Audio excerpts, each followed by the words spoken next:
setup on the map can be strong. Mobility heroes are very, very powerful here, since you want to easily transition between the lanes and try and offset the solo lane, for example. But we've also seen 2-3 splits on the map to just shake up that meta a little bit that for the longest time existed here. But yeah, let's find out if the Monkeys have some kind of avenue they can use to take a map of Team Liquid here. I think Team Liquid, they're also probably wondering, is this going to be some kind of weird 2-3? This isn't a battleground that we see very often, and we're going against a team that doesn't mind going outside the outside, you know, the drawn lines. They're going to go ahead and ban Maev. I think we'll see a more standard composition, or at least at the very start for Team Liquid. I do think we'll see a heavy prioritization on Dahaka. His global ability on this battleground could be the difference between victory or defeat. I mean, the Genji ban from the Monkey side is already slightly amusing to me, because it's a hero that basically the Monkeys want to pick, but with them choosing the map, Liquid has first pick. And on this map, Genji has a lot of value on the boss, but outside of that, even just the transition between lanes that he can so quickly pull off, he is pretty fantastic in that spot. So they are afraid that Liquid even first picks Genji away from them. So ban that out. Ooh. And then we have Zeratul banned out. As I said before, this is a map where Alex could show that too. So Liquid paid attention as well. We talked about Dahaka. Both teams definitely on point here. And Liquid again basically saying, you know what, you just don't know how to play Tyrande. She's insanely powerful, and I mean, it's not our fault you can't play her, but we're going to show you guys how it's done. I mean, this is the first cheeky decision I think we've seen from Team Liquid in this set. I mean, they looked over, they hit the tab button too, and they're like 2 stuns on Lunar Flame. Neric's like, I can do a little bit better than that. So they prioritize her out the gate. First picking, it does leave Phoenix open. With Dahaka taken off the board, we're not going to be able to see the dinosaur show up in the Anubarak pick.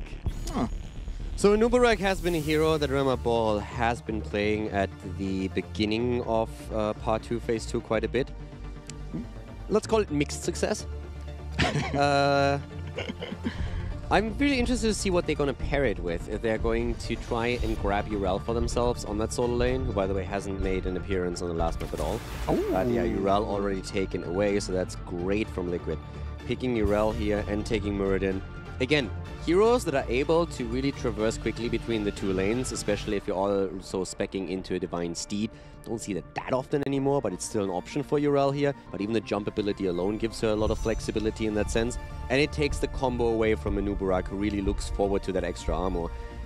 Could see Blaze in that setup maybe to try and mitigate some of his hit point issues. But I'm curious to see what the X factor is for the Monkeys on the map. I feel like a white man ban here would be really strong for Team Liquid. In instances where I have seen Anubarak look his best, it's been because of that support was able to keep him alive. In instances where almost no other support would be able to do the same. When you already have Tyrande and you don't need to support yourself, one could do worse. But they're going to go ahead and ban out the Worm away from a team that doesn't really like it. I guess they just want this game to be straight up. It's also, yeah, first of all, I mean, it's always the decision, do you ban against the team or do you ban against what you perceive to be the strongest here, right? So sure. They're a little bit afraid of, yeah, maybe they picked it up a bit, saw maybe the games last week and said, okay, yeah, they played it with a substitute player, so I'm not quite sure how much we should value that, but at least they played the Worm at some point. I want to see a little bit more, exactly, Degard Kane is a hero that I was really watching out for, because we have not seen him on the last map, and I was very much expecting him to make an appearance here. So how is Liquid going to round it out? We need a little bit more damage from them. And we are still, by the way, for the Monkeys waiting on Alex pick. So it could again be him showcasing maybe that X factor. But I would really like a Blaze with that setup, since I feel Anubarak alone just can't sustain that. I love the Gul'dan pick a lot for Team Liquid. Adds a ton of wave clear to a battleground where that's heavily featured. You can always have that lane pushed out, so the moment you do get a takedown, the moment you do complete the objective, Artanis, okay, Alex did that for me. I love Artanis. Maybe even Trixler. you're not too impressed by it, though. I feel the Artanis pick alone is something that I'm not really objecting against too much. Artanis in certain setups can be nice. I'm just looking at Anubarak and said, like, who's helping him? Because my problem with Anubarak is that in most compositions that you play, you're looking for for two things. Either you want to have a very, very quick kill, and that's the way you engage, and if you miss that kill, you're in trouble because you're all of a sudden the target of attention, and Nubarak doesn't like that at all. Right. Or you need someone else that moves in with you that helps you if you get attacked, and that's usually Urel with the extra armor. That can be Blaze that gets a bunker out there, or someone else that peels for you a little bit. And I just don't see that in the composition that they have here. So I don't really mind the Artanis as a pick on Brax's whole lot per se, even though it's a little bit out of the ordinary. My problem is more so that I'm now questioning, okay, how is Nubarak going to look in that composition, given what you just drafted on your last pick? And then I look towards the Toronto Muradin setup. Again, stun compositions with Gul'dan and Tracer damage on top of that. And I'm just saying, it's very likely that Liquid gets a lot more of these CC chains in. So if that hits the bug, I don't have high hopes for him. It's a weaker front line overall. We're going to see how the Menagerie are able to hang out and make some success out of Artanis. It's going to be Splendor on Deckard. Maka is playing Phoenix. Alex the Pro G is going to be playing Artanis. Crosby's on Junkrat. And Rimmerball is going to be burrowing on a Nubarak. And over to the right side of the map with the lead in the series, the red team, aptly named. We have Nuro currently on Tyrande. We have Arcana playing Tracer. Eternal finds himself on the offlane, of course. This time Urel for him. Sport Beetle and Muradin, so that the stun's up. And Hazops on Gul'dan.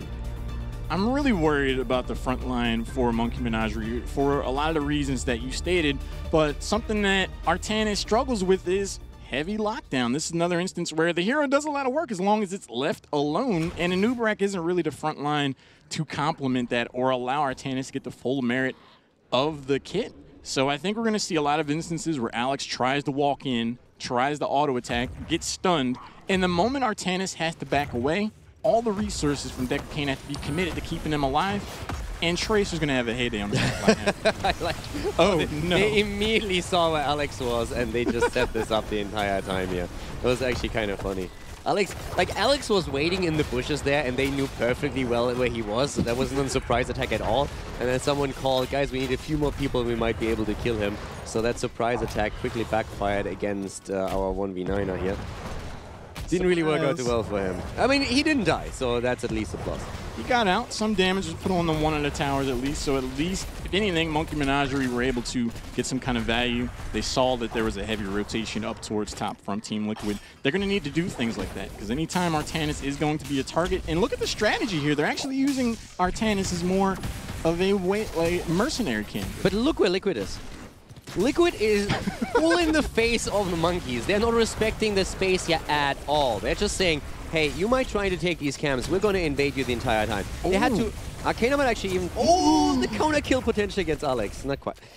The important part here is, why did that just happen? Because Phoenix got rotated down. So that allowed Eternal to push out the top lane. So monkeys already lost a bit of experience in the minion stacks. They rotated Phoenix back up, but they lost 2, 3, 4 minions here in that rotation, so that can be a problem in the long run if that happens a few times. And Liquid just shows me, with how they are running the early game, that they are absolutely not afraid whatsoever. They are full in the face of the monkeys here. I mean, they have to be proven otherwise. I don't think they have any reason to do anything differently. Eternal's going to jump in.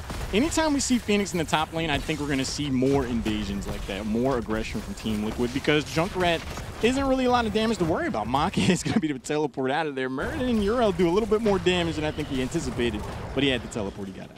Now, of course, the map was changed a while back, so now we're having a setup where it's a lot harder to really complete the objective because it's easier to interrupt it. You only have to go in and tap the circle to reset that, so that's going to play a role here. So the objective overall not as strong anymore as it was in the past, and that might play a huge role here towards the late game. In terms of builds, we're having very much mirrored what happened in game number 1 for Tyrande. The Celestial Attunement is just one of the most powerful tools that you have on the hero. So it's again the level 1 pick, no doubt about that. And on level 4, Lunar Blaze again. So we're going to keep our eye on that stacking process that Nurok is going to try and get here together with Sportbeat as a setup. This is a potential avenue to success for Monkey Menagerie. As long as Gul'dan's on the other side of the map, there isn't a ton of wave clear, so they can push through these walls with these camps that Alex the is getting. There's the swap, bringing Sport Billy back to the front of the line. There's the burrow, there's the root to follow up, and first blood goes over to Monkey Menagerie. Really well done here. Great swap by Alex. That was actually a fantastic one. Good follow-up here. And yeah, he was definitely happy about that move. Liquid losing the first one, but Nurok already at 2 stacks. I mean, this could be 4. That in itself not going... Yeah, he's actually sitting at 4 right now. So Nurok at this point has already the same amount of stacks that Splendor had at the end of Sky Temple, just to give you a bit of an idea of how the precision on the supports currently looks like. Eternal jumps in, knocks back Maki. The 4-8, so much damage off of that. Something that I think we see out of really highly skilled Artanis is saving the swap for the back end. They waited for Sportability to use the jump to escape and confirm the kill that way. Anytime I think we see our Alex try to use it at the beginning of a fight and put himself into the back line, he's not making it out. Yep, they're going for Alex again. Nurok is already waiting for that stun, you can already tell. And he's just coordinating with Sportability. This is one of those things where in competitive play, you will just hear constant communication where your tank is going to call, okay, looking for a Storm multi, be ready. Tyrande just sitting behind that, trying to follow that up. And especially for Gul'dan, it's going to be fantastic later. It's just basically giving him the time to get a perfect Echo Corruption off once he's completely stacked. He's sitting at 16 right now.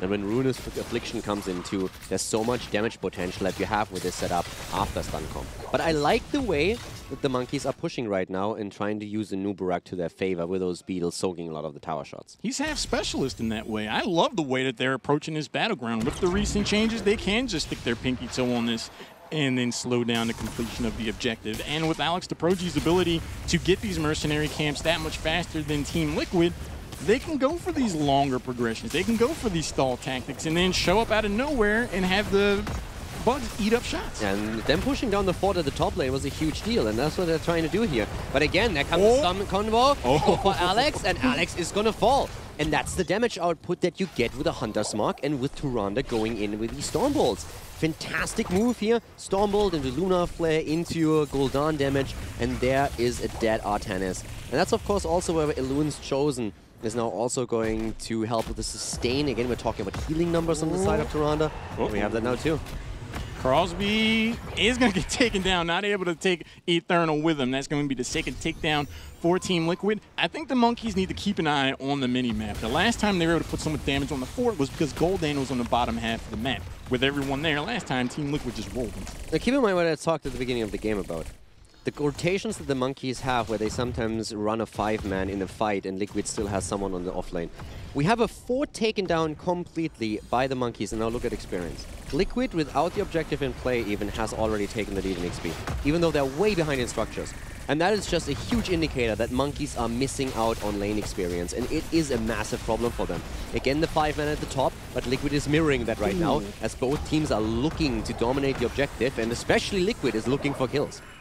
Is Tyrande wearing Nikes? Like, she just juked that swap from Artanis near frame perfect. Nicely done there. Those come on 13. The Nike Talon on 13. Leaked it, sorry. My bad. We're going to rename that. No, but I mean, at this point, Liquid inexperience is really doing well. You can see them hitting their stride now and looking for those kills. Nurok is sitting at 10 stacks on his level 4 talent, so he's doing really well, following it up on Muradin's stun. Sportbilly himself, struggling a bit with these Storm Bolts. He's sitting at 7, but as long as he coordinates well with Tyrande around them, there's no problem for them. 19 stacks on the Echoed Corruption here with Gul'dan, so he's nearly halfway done. Just to give you guys a bit of an idea of what we're looking at right now in terms of quest talents. I think what we're looking at, Kaldor, is the foreshadowing to Monkey Menagerie having to go for the home run play. They are ahead in structures, but there's so much health still on their own structures that Team Liquid, they're not really advancing to the other side of the map. So if Monkey Menagerie can keep the balance and experience overall equal and continue to get these structures, if they win a team fight later on, they can get a keep, whereas Team Liquid only be able to get a fort wall or a fort itself. Now, well, we're having this 5-man again in the bot lane. Another thing to consider here is that we have actually a change on the level 7 for Splendor. So we don't see the Emerald here. With Tyrande on the other side as a solo heal, it's something that he apparently isn't really worried too much about. Instead, we have Kanai's Coop taken. So it's all about damage reduction. That can be powerful if you hit it, especially on as the combo comes in. If you can hit Gul'dan with that or anyone else, then you can reduce the one-shot potential that Liquid has, and that can be really powerful if you are able to land it properly.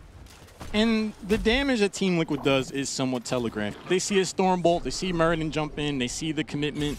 he can time that to get maximum value, and that could be the difference between someone waiting to respawn or not. 86% charged up for Team Liquid. As long as these rotations get in, it's going to be hard for them to get to 100% without getting takedowns themselves. Again, Monkey Menagerie, they're behind in experience while they're ahead in structures, but as long as they can keep these rotations going and keep trying to rush down structures, they could get ahead in an awkward way. The same is true for Liquid, though. There's more structures on the map now, so if they at any point gain momentum, and they're already at 86% on the Zerg wave, if they get structures down, they can easily snowball just because they have more experience still in structures. Now that level 10 is in play, though, we're having Web and the Cocoon alone can be a game changer. Absolutely, to disrupt any kind of attempt of Team Liquid to go for a coordinated attack, or even if you're just trying to move in to secure a kill for yourself. Artanis is still holding back his own heroic ability, so we have to find out what exactly he's going to be looking for here. Could totally see both ulti on Alex side, to be absolutely honest with you.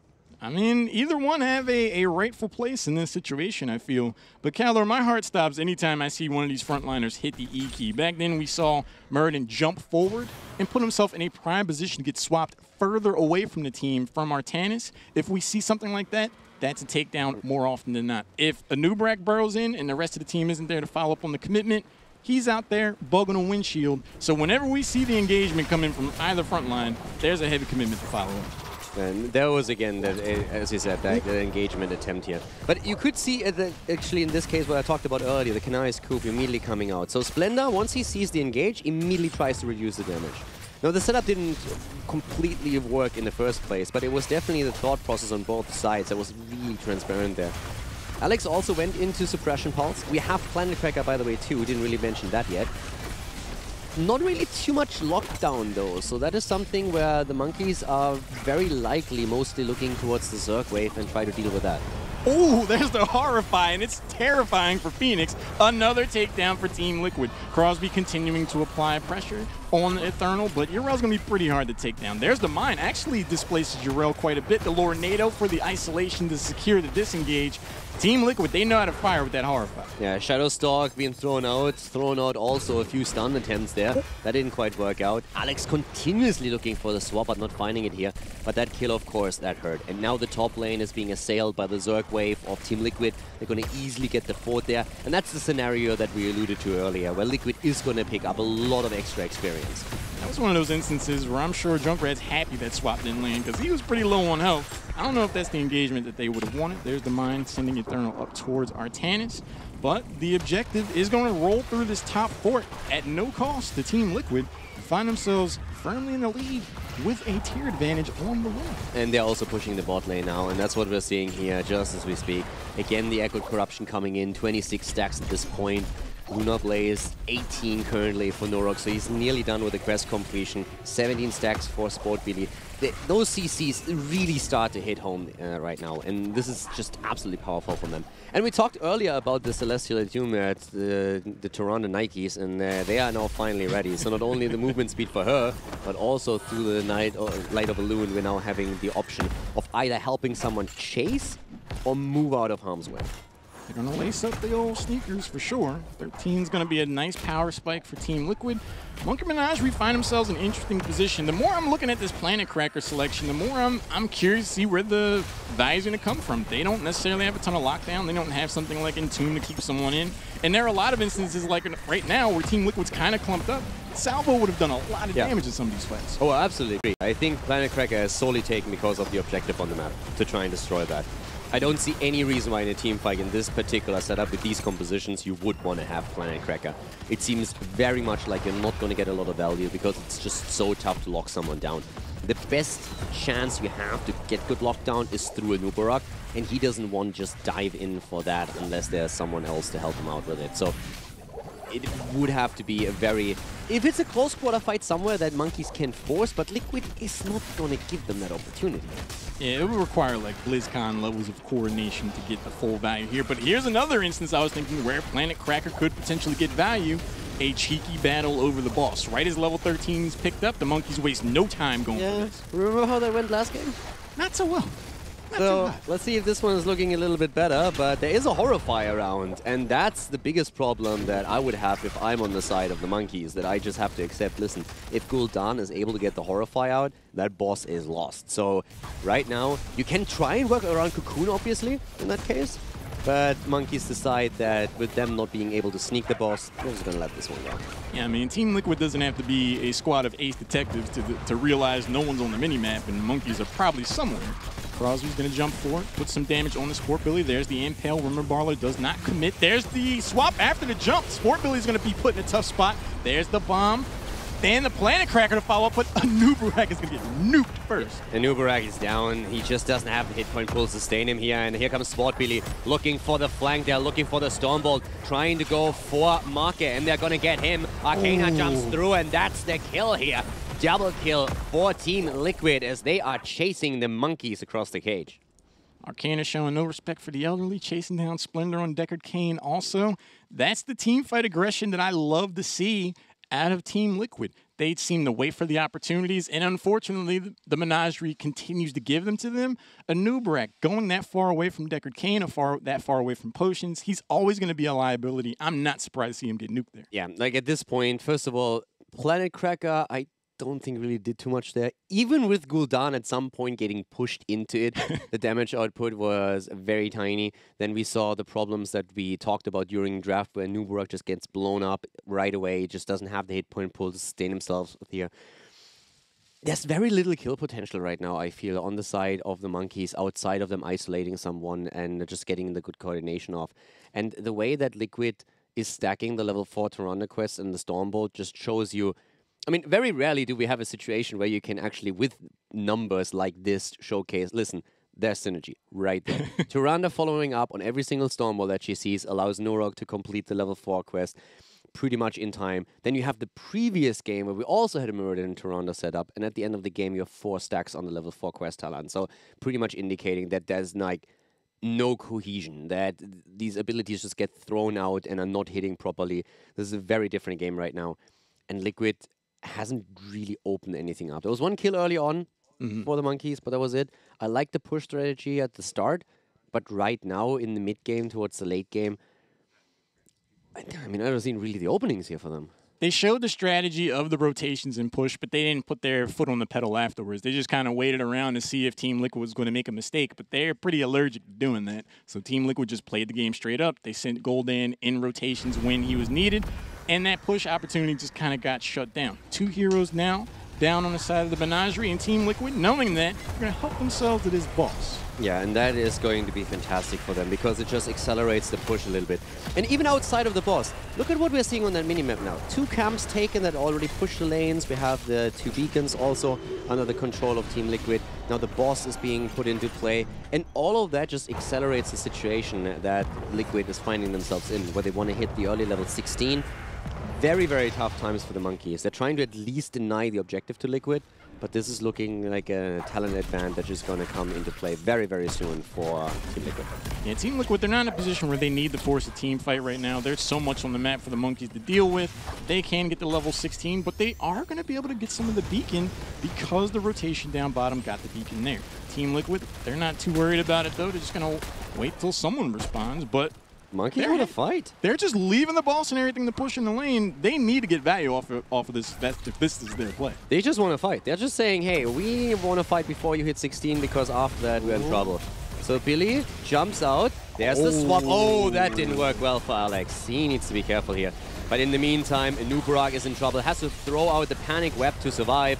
Stormbolt hits. Remorballer in trouble. And sniped as the owl comes in and hits home. So the beetle goes down again, and the monkeys on the back foot with Liquid taking level 16. Nice dash there from Alex to dodge the stun, but it's all for nothing as he ultimately gets taken down anyway. Not getting Sport Billy back over that wall with the swap pretty much defined that entire team fight. Splendor was just throwing potions over the wall like, come back and get him, guys, but I am nowhere near right now, so I can't really help. 2 heroes down, the boss goes through the keep for free. A huge gamble for Monk Menagerie blown up in their face. I cannot see the idea of ignoring the 2 camps on the map and also the boss just simply because you try to get the objective, try to force a team fight before Liquid has 16. But then Nubarak gets caught in a really bad spot here. I mean, a lot of the attention was on the interplay between Murden and between Artanis, but it's Nubarak that gets caught on the right side, completely out of position, has to throw out the panic web, tries to move away, gets still killed on the way out by Murden and Toranda. And now we're having just such a huge advantage for Team Liquid that with the objective, there's a good chance that they are going to end the game. The least they're going to get should be the second keep, and once you are 2 keeps down on a 2-lane map, you're in trouble. And with how much aggression they've been able to successfully have all game, it's hard to think that they're not going to be able to come away with even more. Level 16 is not anywhere in sight for Monkey Menagerie, and the keep is already taking serious damage before the Zerg Rush even gets here. It's going to get taken down before it shows up. Yeah, and also in terms of 16 talents, we haven't really talked about Toronto's build too much this game because it's pretty much identical to what we saw in the last game with the exception of the level 7. But now in 16, we also have Empower taken, so speccing a little bit into the Sentinel, the cooldown reduction that comes in, and also, yeah, the bonus damage that you get through that. Here comes the Horrify, though. Immediately also the Suppression Pulse comes in, and Rema Baller is being attacked here after Deckard Kane gets blown up. Market barely saves himself, but the bug is down again. No, he's actually getting out of this. Is Kane going to chase him? He actually is. Not even going for the core, just saying like, nah, I want that kill. I really want that kill. Arcane is like, I just want to talk. I just want to talk. Don't wait. All right, there we go. 9 takedowns for Team Liquid as the core goes down. Team Liquid showing why they're in the #2 seed. Alex the Pro Jesus is going to lose out more of the KDA ultimately, as it looks to be 2-0 in favor of Team Liquid. Alex at least showing off his dance moves towards the end of the game here. It's a little bit, he's a party animal. Everyone knows that. The core goes down. Liquid with a 2-0 lead in the series against the Monkeys. So far, so good for them. Today was a win was what they needed. They have 2 important matches coming up against Method, against Fnatic. 2 matches they have to win to secure that spot. As one of them they have to win if they are successful here today, and so far it looks good. This is the performance that Team Liquid